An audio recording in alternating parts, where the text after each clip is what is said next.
BARD Mobile for Android How-To Series, How to Use TalkBack Gestures. Hi, I'm Judy Dixon, Consumer Relations Officer at NLS. In this edition of the BARD Mobile for Android How-To Series, I am going to cover using TalkBack gestures.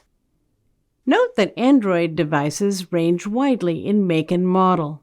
Different devices offer different functions. For this tutorial, I will be using a Pixel 4a phone running Android version 11. TalkBack gestures, which I will demonstrate, can be used to streamline the BARD mobile user experience.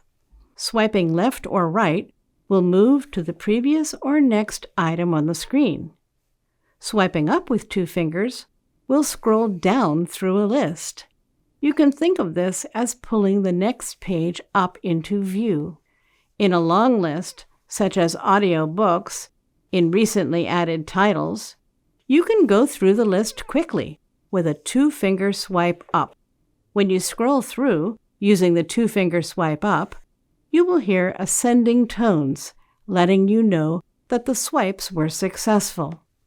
The long press will access additional functions. If you want to access the details of a title on your bookshelf, double tap and hold, or long press, to bring up the details screen. A single 3-finger tap will bring up the TalkBack menu.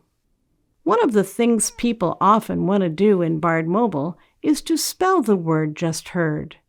To do this, swipe left or right with 3 fingers until you hear the word characters. Then swipe down with 1 finger to move forward through the text letter by letter.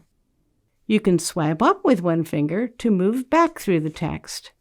And exploring by touch will allow you to hear what is on the screen.